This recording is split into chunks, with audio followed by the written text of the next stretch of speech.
Just before midnight, a frightened official pressed a folded list into my hands, the kind of paper that knows sweat and tears, and he whispered, "Before sunrise, only 100 people can reach safety. You must decide who goes first." My hands started shaking because every single line on that paper was a family I knew: mothers, fathers, children, friends. I felt like I'd been handed the cruelest responsibility a person could carry, and I swear the ink began to swim before my eyes. If you stay with me, you'll understand why the hardest choice I made that night wasn't deciding who deserved to survive, it was refusing to believe that choice had to exist. To understand why that impossible list was placed into my hands, you need to know who I was before the sirens and the shouting. I was a sister of our old convent on the bend of the river, a stone building with a cracked bell and a garden that smelled like mint after rain. My days were quiet. I taught little ones their letters on Tuesdays and fetched blankets to new mothers on cold nights. I sat at more bedsides than I can count. I knew birthdays and broken hearts and whose cow had a limp and where the road flooded first each spring. People told me I had a way of keeping calm when everyone else was losing their heads. It wasn't a talent. It was just the kind of peace that comes from believing every life carries the same weight and the same worth, whether a man owns half the valley or none of it.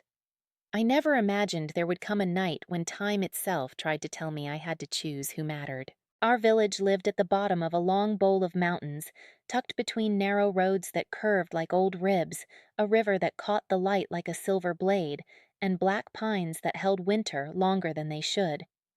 We had an iron bridge that groaned when wagons crossed it, and a wooden footbridge up by the mill, and a path of stone steps the monks had carved into the ridge a century before I was born, the pilgrim steps, we called them, winding up to a hermitage no one had lived in for years.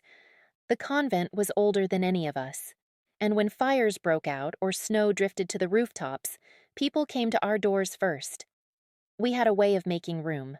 The danger that came that night wasn't war or cruelty. It wasn't anything you could argue with. It was the mountains themselves. For 3 days straight, warm rain slid down from a broken sky. It turned the snowpack to soup and fed the glacial lake above Whitecap Ridge until the lake pressed against its ice walls with a kind of hunger I could feel in my jaw.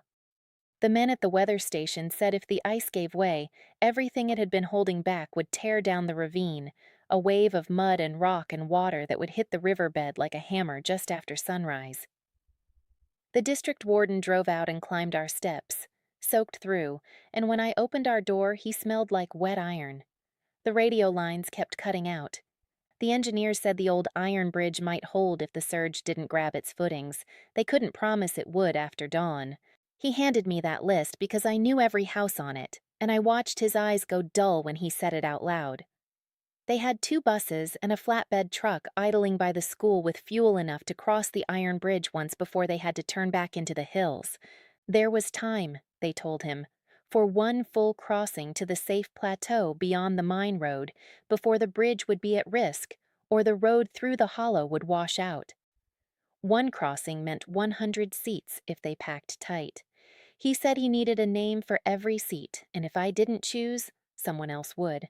I stared at that paper, and I could see my neighbor's husband with the bad lungs, and Mrs. Hall's twins who had just learned to run, and old Mr. Pike who still sang at the river in the mornings, and I felt the bones in my wrists go weak. I tried to picture the bus doors closing and someone's eyes on the other side of the glass. I thought, if this is leadership, I don't want it. My mouth opened and nothing came. "Take a breath, sister," the warden said, and I hated that he sounded like he was asking me to pick apples. I looked past him to the hallway where our oil lamps threw yellow light on the stones. I looked at our big coil of bell rope hanging by the door, the same rope I'd tugged every time there was a birth or a funeral or a storm. I looked at the cracked tile step where children had lined up for Saints' Day plays. The world had narrowed to a terrible either-or, and yet, standing in our doorway, something in me refused that shape. I didn't feel brave. I felt like I was falling, and I grabbed the only thought that could keep me from it. "I won't rank souls," I told him. "Give me the buses, give me the names, but I won't pick lives to throw away. We will find another way." He blinked at me like I had said the mountain would bend because I asked it nicely. Sister, sunrise is coming. Then we don't have time to argue, I said. We have time to think. I took the list the way a person takes a hot pan, and I prayed without moving my lips. The first thing I did wasn't cross out a single name. I spread that paper across our dining table and I started circling households by where they lived, by who could walk far and who couldn't, by who knew the hills and who didn't, who had babies, who had canes. I wasn't making a line to a bus. I was making circles to every exit I could dream up. If there was only one bridge, that didn't mean there was only one way out of this bowl. Ring the bell, 3 long and 2 short, I told Sister Maeve. Everyone will know that means come to the convent. We had made up that code one spring when the river came too high and nobody could hear their names on the wind. While the bell pounded the night, I ducked into the sacristy and dragged a cedar trunk out from under the vestments.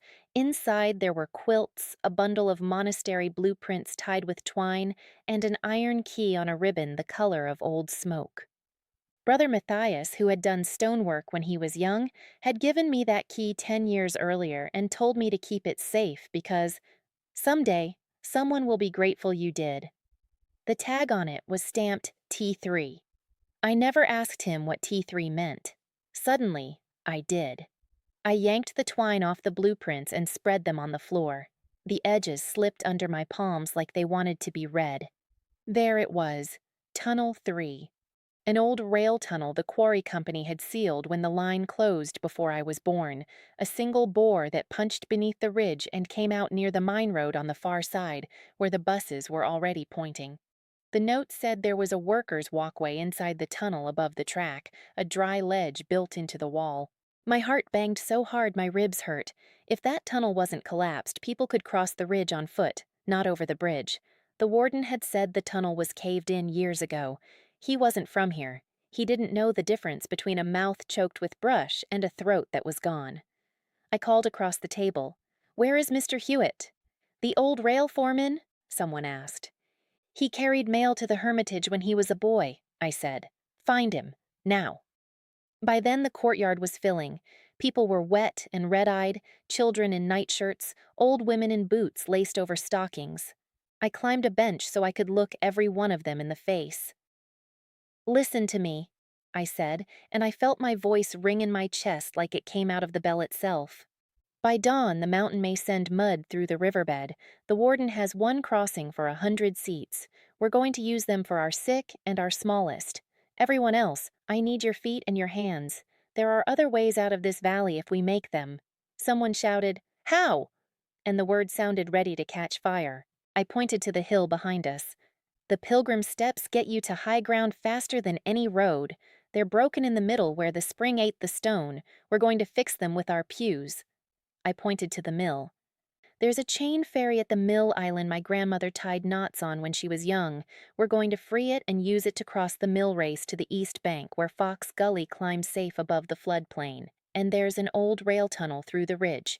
I have the key. If that walkway holds, we can move a line of people under the mountain and meet the buses on the far side after they unload their first 100. We can bring everyone." The warden pulled at his cap like I had launched a balloon. "Sister." "No," I said, and I put that list into his hands again. "You want names for the first seats. Take Mrs. Hall's twins and their mama. Take Tom Barrett with the bad lungs. Take all the infants, anyone who can't walk a mile, anyone we can't carry. I won't rank you by money or by friendship. I'm using this list so we don't leave anyone behind." That was the first turning in me. I stopped trying to choose who needed saving most and started choosing to believe there were more doors than the one everyone saw. I would rather be wrong for trying than damned for standing still. Mr. Hewitt was thinner than I remembered, his hair gone to mouse gray, but his eyes were steady. When I showed him the blueprint and the key, he nodded once. "Gates rusted," he said, "but that ledge was built solid. I walked it when I was 20 with a lantern stub.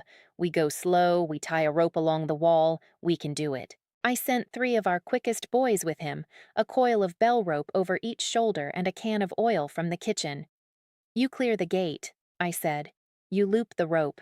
You don't let anyone hurry you." I made them repeat it back to me so I knew they had heard. The warden pulled his buses as close as he dared to the convent gate, and I watched him count the little heads first. For the first time that night, I loved him for something. The benches. I hated what I was about to do, but it took me one breath to decide and no more. I looked at our dark chapel and at the wood polished by 10,000 hands. "Sister Maeve," I said, and my voice shook, "get me the mallet." We laid those pews out like breadboards, and I put the mallet in the hands of the strongest men and said, "For the living." Splinters flew, and I knew some people would hate us quiet for it when the sun rose, and I also knew I'd do it again. We carried the planks to the broken stretch of the pilgrim steps, that section where the spring had hollowed the stone into a dark shine. The rocks sweated cold against my ankles.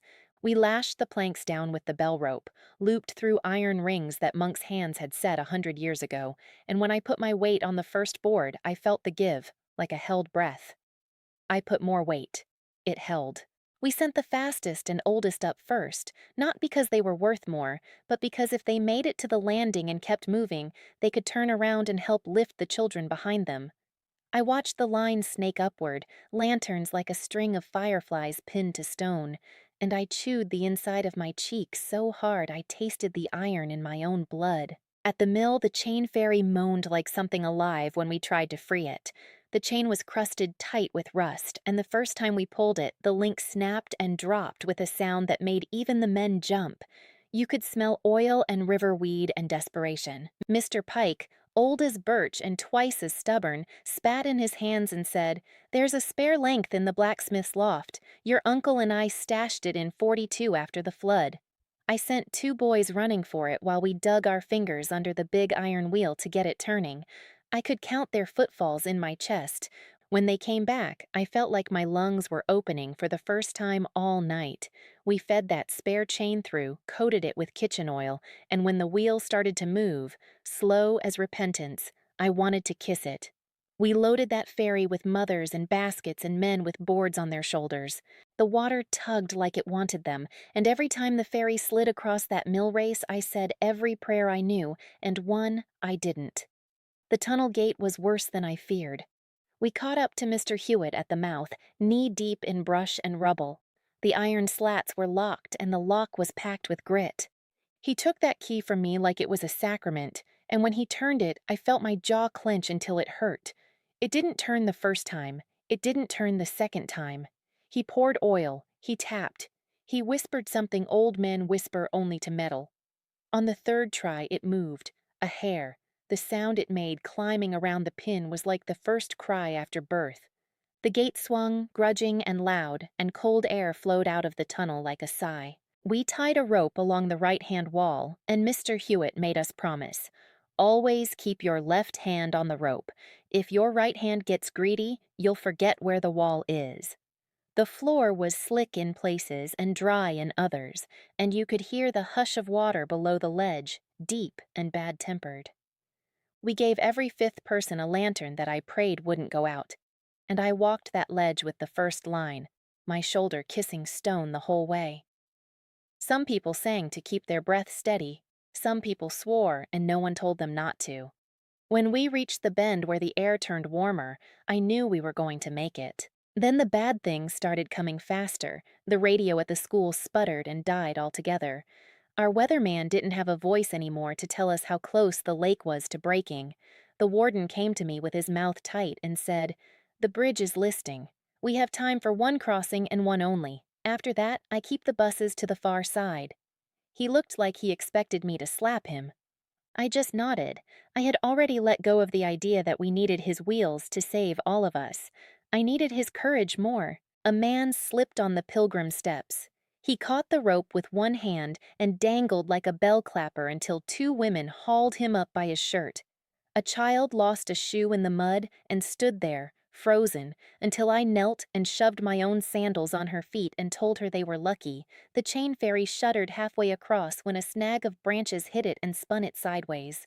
Men leaned and heaved, and someone on the bank prayed so loud it sounded like cussing. It straightened. It reached the other side. We had no room in our bodies for relief, but it came anyway, sharp and bright, and then was gone because the work didn't stop. 3 hours in, I did what I had been putting off. I went back to the table, to that awful list, and I read the names into the room, not to choose who went to live, to choose who needed carrying, who needed watching, who needed to know which way the stair turns, where the tunnel breathes, when to duck under the low beam. I crossed out no one. I made check marks when someone called, "Here," and my throat burned like I had swallowed smoke. When someone didn't answer, we sent someone to their door. We put chalk on door frames like we were making a Passover of our own and told ourselves it meant something. At about 4 in the morning, the first rumble came, so low I thought I imagined it, and then the floor of the earth said, "Wake up." The mountain had shifted its weight. It pressed its knuckles against the valley, and we all heard it. The air changed. It went tight and tasted like pennies. Someone screamed and then swallowed it and squeezed her baby tighter. We were still sending the last lines into the tunnel and up the pilgrim steps and across the ferry. We were out of benches. We had spilled so much oil on the chain, our hands were black. The warden had already gone with the buses to the far side and sent runners back along the mine road to say the sky in the east was thinking about dawn. This is the part I don't tell to make myself look brave. I felt a hot clench of fear so bad I wanted to run to the chapel and barricade the doors and hold whoever was inside and let the mountain take what it wanted. I am not made of iron. I am a woman with small bones and a story about saints. When the second rumble came, I thought, we are out of time. Then I remembered something so ordinary it should have meant nothing. A note scribbled in the corner of the blueprint. A second sluice gate. The monks had built a bypass channel from the mill pond to the Fox Gully Ravine after the flood of 1879, a way to draw off pressure from the river in storm. I had walked by that rusted wheel 100 times and never turned it. "If we open the old sluice," I said out loud, my voice too fast, "we can drop the river level by a foot along the east bank. It won't stop the surge, but it might buy us minutes." The miller swore he had never gotten that wheel to budge, but I had keys and stubbornness and 3 strong backs. We ran, the 4 of us, across the mud-slick boards to the wheelhouse that smelled like wet rope and ghosts. The handle was stuck, fused with the guilt of 100 years. The warden appeared at my shoulder in that moment like he had been called. He put his hands on the wheel next to mine. We pulled. It didn't move. We pulled again. You could hear the lahar now, not as a wave but as teeth in the earth's jaw. I prayed so hard I surprised myself, and then I stopped praying and just pushed. The wheel gave a quarter turn with a scream that scraped the back of my head, and then it began to go easier. And the first lick of water shot into the bypass with the sound of someone taking their first breath after a choke. The level in the mill race stuttered down. It wasn't a miracle. It was physics and sweat. But it was enough. Those minutes bought every last child we had sent into the tunnel the time to feel fresh air on their faces. They bought the last ferry crossing's shaky laugh. They bought me a vision I will never forget as long as I live. Lantern light spilling from the mouth of the tunnel on the far side just as the sky went silver, and the first faces turning toward that light with more than fear in them, with something like wonder that we were not choosing who would stay behind. We had refused to stop looking for doors, and the mountain had granted us the time to use them. When the surge finally came through the riverbed, it did not come like water. It came like a road tearing itself out. It ate fences. It fought trees. It took the old footbridge and spun it like a toy and slammed it into the far bank. It struck the iron bridge and shoved it sideways a foot and left it sulking but still standing enough that I breathed without tasting blood for the first time in hours. I stood on the east bank where Fox Gully climbed safe, and I watched it do its work on everything we had built too low, and all around me, wet and scraped and smelling like lamp oil and river, my village stood alive. After, when the sun finally reached into the valley like a hand looking for survivors and found only the living, I sat down on the grass and I shook. The warden came and sat next to me and hung his head. He said, "You were right not to choose." And I shook my head because I had been wrong a dozen ways. I had been stubborn and foolish and lucky and led by every old story this place had told me if I listened hard enough. I told him, we were right not to stop looking. He put his hand over his face, and when he pulled it away, there were lines there I had not seen before. We spent the day counting and weeping and drinking water the way people who've never been thirsty won't ever understand.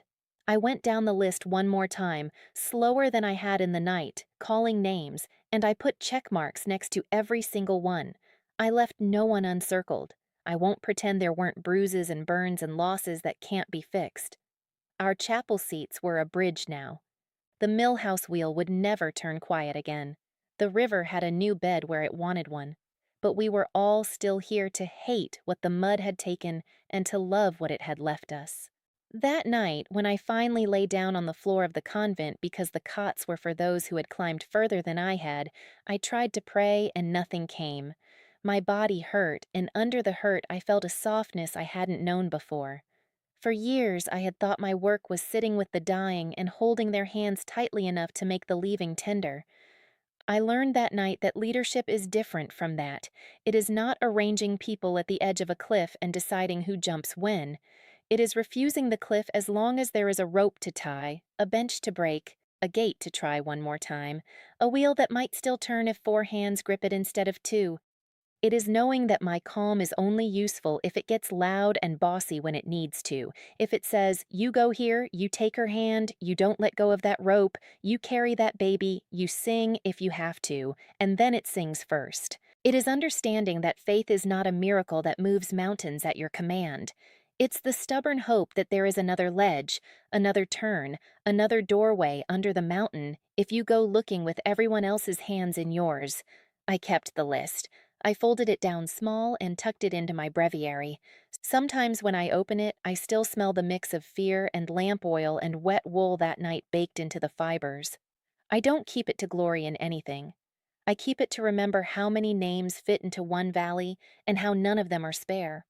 I keep it to remember that the moment I almost carried the weight of deciding who mattered most was the moment I had to set that weight down and pick up a rope instead. If you've listened this far, you know this isn't a story about my heroism.